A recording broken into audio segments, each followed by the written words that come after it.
Hi everybody, Kim from KA Salter Books, like this one for example.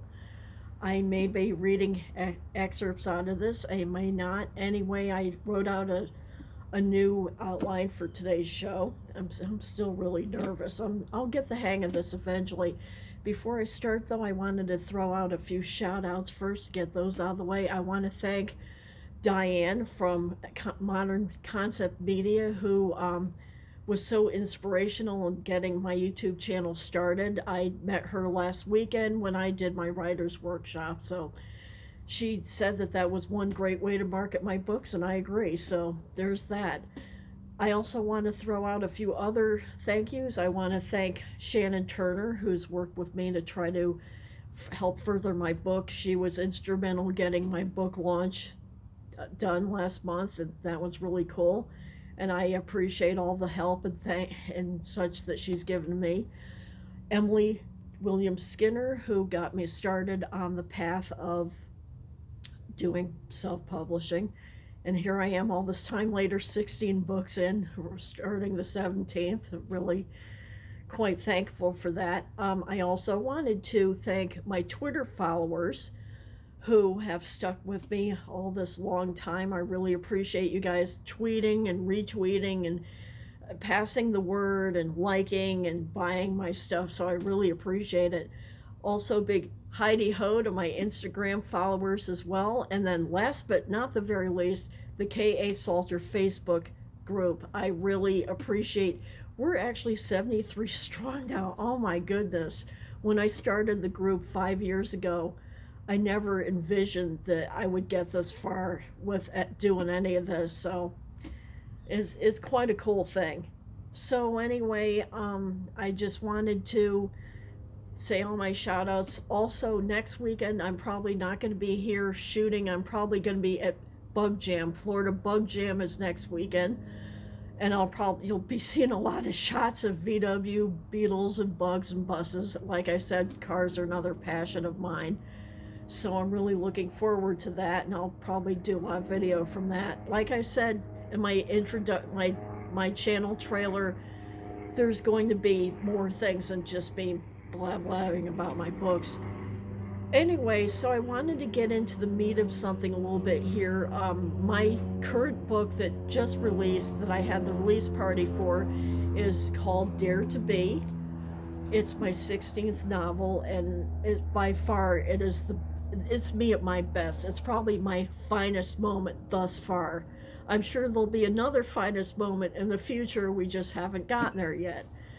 Anyway, I just wanted to read a short little excerpt from this. I'll read the back first. For those, I'm sure that some of you that are watching my channel probably bought this and read it, but those of you who might be curious, it goes like this. Henrietta Hope Davis is a plucky 16-year-old girl who is ruled by the iron hand of her minister father and meek mother. She does not favor the destiny that her overbearing parents have chosen for her, and opts instead to follow her own will, which leads her on an adventure of a lifetime. She doesn't bargain for how her life changes and finds that as she grows up, she becomes the woman that she had always wanted to be. I just want to put something out here too, which I probably should have put on the back of this. This story does not take place in 2019. It does not take place in the 60s, and it doesn't even take place in the 1900s. It starts off in 1860 and wraps up at 1865. So back then, women were like property. Women could not own their own property. They could not sign contracts. They could not run businesses. They were considered property, and if they weren't married, then they usually had their father or their grandfather or their uncle or even brother would have to sign legal papers and such for them. They couldn't do anything. And when I think about how in 2019, how women have come so far, I mean, now you got women running companies. I saw a movie yesterday. I saw the movie Harriet, about Harriet Tubman. And from what I know about that, the director was female. The whole production team was pretty much female. They were women of color that worked on that. For everybody that says that the world and society is going backward, we are in a way, but we aren't. And in terms of women having more rights than they ever had, I mean, just even in my lifetime, I'm in my 50s now, and I've just seen women come so far. All women, color, white, all women have come so far, and I'm just so thrilled to be still alive in this generation to see all the opportunities that women have. I'm just really blown away. And the women that tend to be my stories, no matter if they're contemporary, like Laura Bond in the Down the Rabbit Hole series, or Henrietta Hope Davis, who's in this book, they all seem to share a common theme. They don't always go for the tried and true, get married, marry well, and stop popping out a lot of kids. Most of the women that are in my stories tend to follow their own hearts, even when everything is stacked against them, even when they're getting so much opposition, they always persevere, and those stories always mean so much to me. And that's one takeaway that I took away from Harriet yesterday. Of course, that was based on a historical figure, and I was just so impressed by that movie and so impressed by her. And the unfortunate thing is that when I was in high school, they don't teach history, and I don't know what they're teaching in the schools now. And as I was writing my journal this morning, everything that I've learned about American history, it's been reading, movies, TV shows, mostly documentaries, and the stuff I read on the internet. Like when I was doing the research for Dare to Be, the Wikipedia pages and the different encyclopedia pages that I went to, and the documentaries, the paintings, and all this other stuff. And of course, too, when I researched Dare to Be, I actually visited Mystic Seaport, which is at Mystic, Connecticut, and they have a replication of a whaling village from the 1800s there. And when I was writing about the town of Riverbend and Dare to Be, that's what was mostly on my mind. And plus, I went back there on vacation recently and took a lot of pictures, and I've got to figure out how to do a slideshow so I can show you what I was seeing when I was up there. So there's that. Okay, a little bit more about Dare to Be. Dare to Be was actually started, the idea started coming to me the weekend that we had Hurricane Irma, and I was not here home. I was actually staying with my mom that weekend. I had evacuated up there, and it was I mean, it was a category 1, but there was enough damage in this area. It was just incredible. My company, they lost power, and they didn't get their power back on for a long time. And a gas around here, all the gas stations were running out of gas. Anyway, so I had a lot of time on my hands, basically, and I started formulating the story then.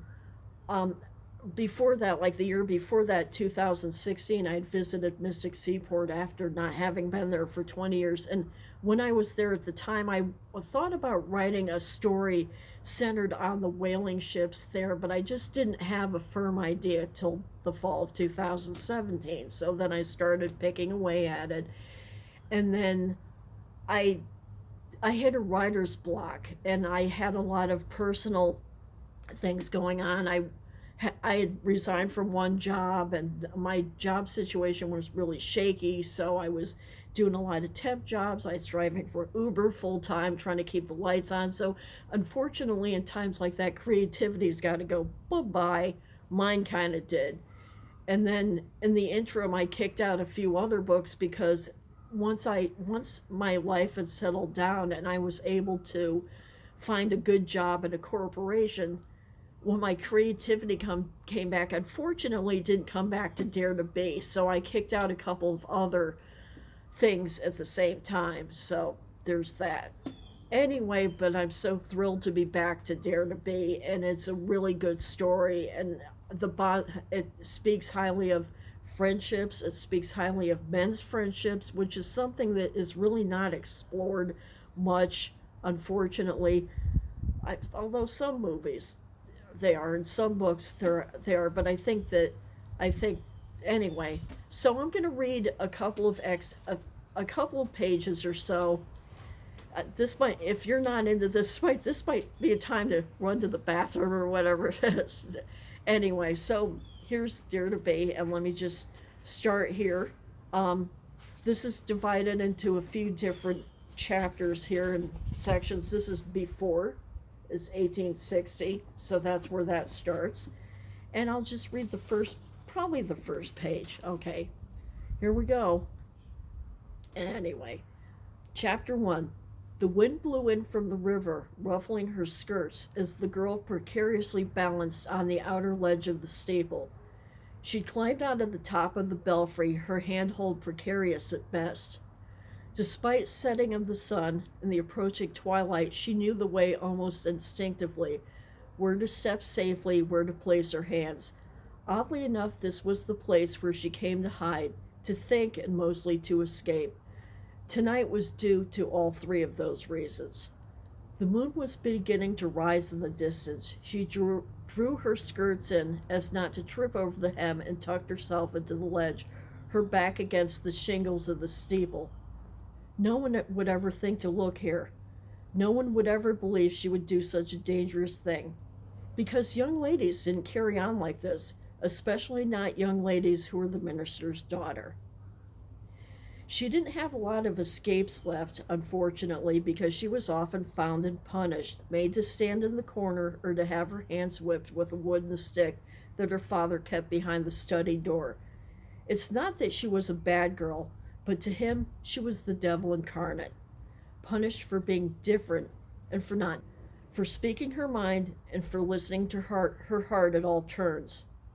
She was 16, almost marrying age, and she wasn't interested in that in the least, but she kept the idea suppressed around her parents. It was 1860, and all women married and had children, or at the very least were thinking of those things in their future. Well, most of the ones she knew, at least, who were close to her age group. She wanted to write books and make a living as an author, as opposed to getting married and being shackled to a man for the rest of her life.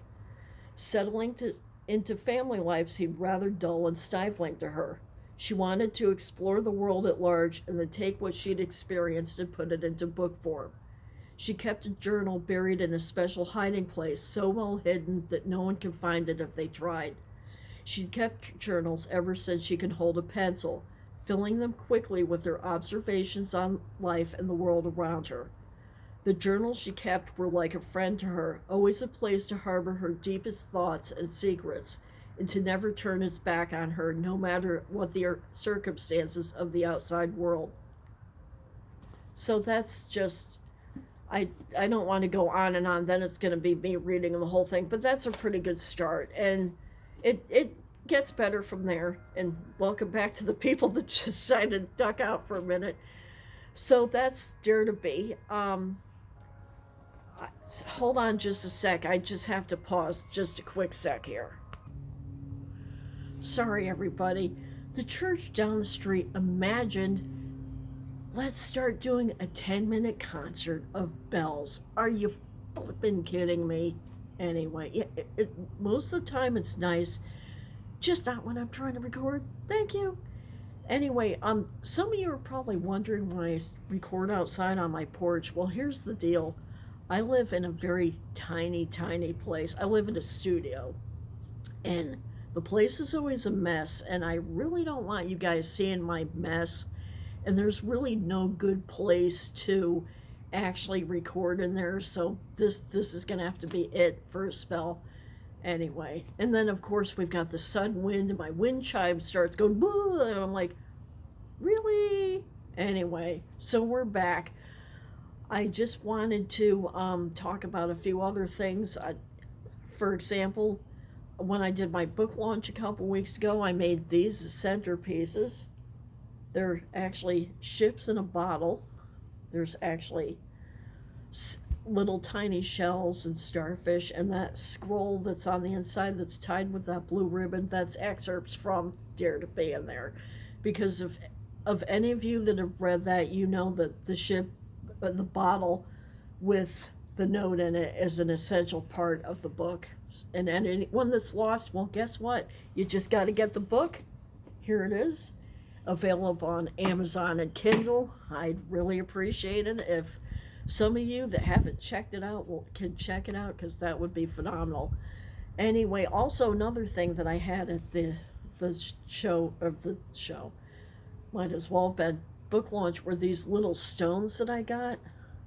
I found these; they were part of my centerpieces. I found those on Etsy, of all things.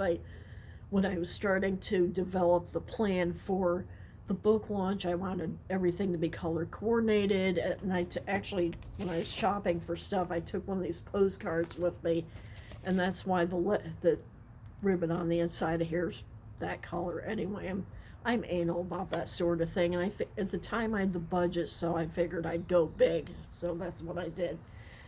Anyway, I hope to have more launches in the future, maybe in different venues. I'm still kind of working that out and exploring it. And other than Dare to Be, I really don't have anything to put out there that's more recent and current. So I wanted to make a note too. I spoke of Bug Jam earlier in the show today. Bug Jam is one of the biggest, probably the biggest gathering in the southeast of VWs, and it's mostly vintage VWs, but there's some newer Beetles and such like that, but it's mostly from the 60s and the late 50s, a lot of 70s vehicles, a lot of buses, bugs, and then they'll have people that have a swap shop, and they'll sell like tires and VW bumpers and windows and all the stuff, to racks and all this trailers, the whole 9 yards. And plus you'll have people that will be showing their car, and a lot of them will have for sale signs in the window, because a lot of people will try to offload their VWs there. So I don't have a VW. I was raised around VWs though, and I actually got into the VW habit a few years ago.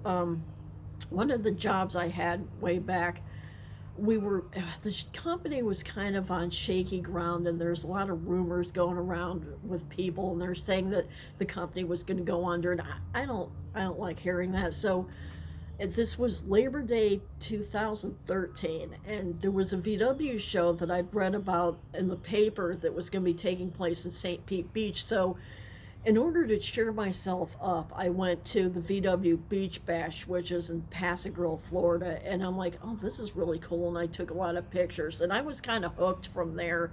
And back then I shot a lot of video, and that's kind of the origins of my All the Rods. If any of you have checked this channel and you've seen stuff that has been marked ATR, that's what are All the Rods, and that was an automotive blog that I was trying to start back in the day. Just something free to do, something where I wasn't focused on, oh my God, am I going to have a job or not? Something that kind of distracted me from all that. And it's kind of interesting, these things that you find when you're kind of a low part of your life that end up saving your life, actually, and maybe saving your mental state of mind and all that. So that's the rekindling for the VWs came from. And then I think that's the same year I went to my first Bug Jam too, or maybe it was 2014. Anyway, then I started going successively every year, and I've got a lot of t-shirts with Bug Jam on them. They always have a really great theme for their t-shirts. One year, I think it was 2016, they had Volkswagens Assemble, and it was like a takeoff on the Avengers, and one VW had Iron Man driving it, another had Captain America driving it, and I love Marvel, so that was like right my wheelhouse. And then I think it was 2015, they had a t-shirt that was a takeoff on Return of the Jedi or something, and instead of Star Wars, it says Bug Wars, Return of the VW, and they've got these artists that made the VWs look like some of the spaceships and stuff from Star Wars. I'm not a huge Star Wars fan, but I really like that shirt. So every year they've got, and I'm surprised they haven't gotten nailed for copyright issues or anything, but and it's a really good time, and the people are so chill there, and I've met some really nice folks through my love of VW. I just want a quick shout out to Mike and Stevie Case, really great people. There's also John Stuteville, who's also another VW person, and Kathy Davis and her husband Martin Fredrickson, I think his name is. They recently got married, so woo, on Halloween, way to go, guys. Anyway, so those are Phil Hickey's another person. Those are some really cool VW people that I've met through that passion too. And so you're going to see a lot of VWs next weekend nonetheless. So, and I took next I have the weekend, and then I took Monday, Tuesday off.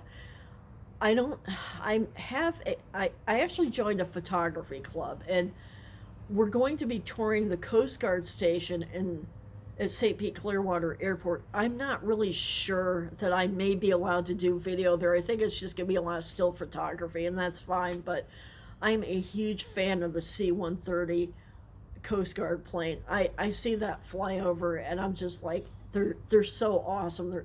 They're so kick-ass. They've got four engines on it, four props, and there's just a certain sound that the C-130 makes. It just, I think they're just so cool. And that's another thing, planes.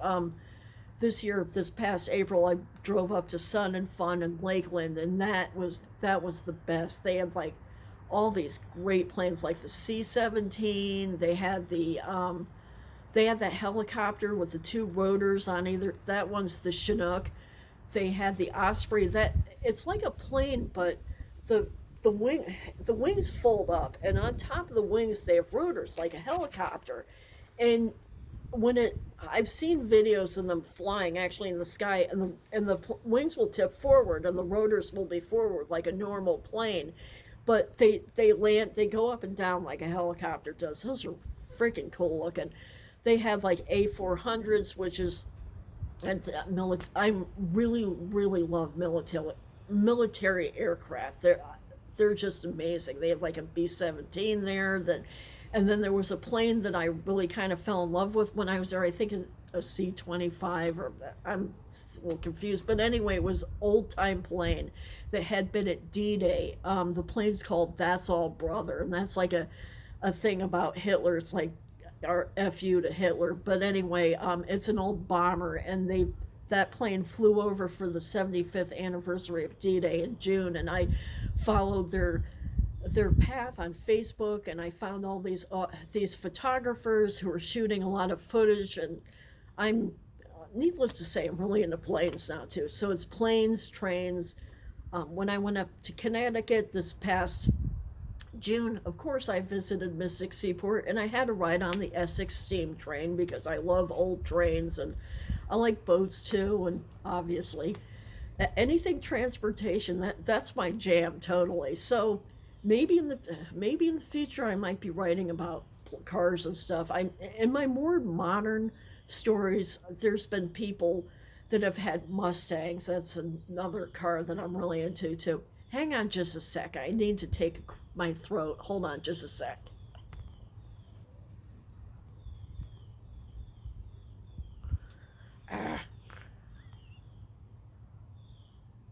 Anyway, this thing is just not cooperating with me. Take a quick sip on camera because it won't let me pause now. Sorry. In case you're wondering, I'm using a Samsung Galaxy S9 to record this. That's one takeaway I took away last week from having a YouTube channel.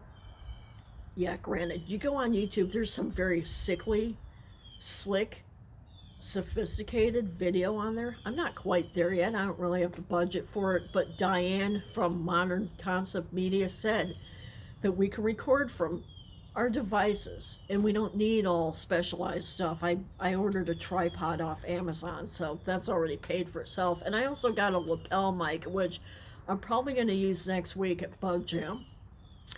Anyway, so we're coming into the final stretch. I can't believe that I've been flapping my gums for damn near a half hour here. Holy crap, who thunk? Anyway, I just wanted to say a couple more things here. If you have any questions at all, feel free to hit me up on Twitter.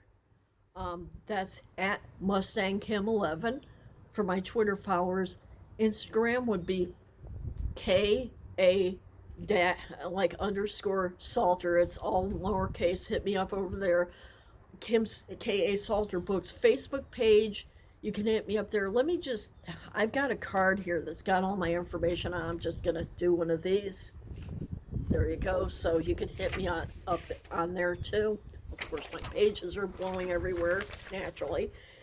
Anyway, so please, and if you have any questions and don't feel like going all the social media, then drop the questions in the comment on this video, and that would be great. I will definitely answer them. I'll definitely give you a shout out. And please subscribe, tell your friends.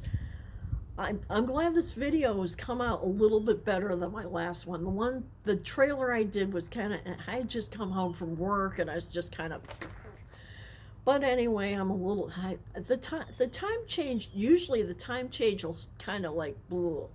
But this time, the one that's the spring forward one, that's the one that I have the problems with, because it takes me at least a month for my body to adjust. And I was talking to my mom the other day about this, and I was relating that how when I was younger, time change, whatever, extra hour of sleep, not an extra hour of sleep, lighter at night, not like, when you're younger, it just doesn't affect you, but when you turn into an old fart like I'm getting to be, it affects you big time.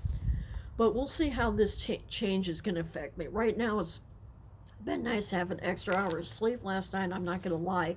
But anyway, remember, subscribe, tell your friends. You have any questions, hit me on social media. My links should be on this channel. I thank you all for checking in. If you hung in through the interim and through the whole thing, God bless you. Anyway, I will probably check back with you guys next Sunday. Remember, I'm not going to be here. I'll probably be at Bug Jam in Dade City, Florida. Can't wait. Gonna be a trip. Talk to you guys later. Have a great week. Peace out. Heidi ho. All that other stuff. Catch you on the flip side. Bye. Bye-bye.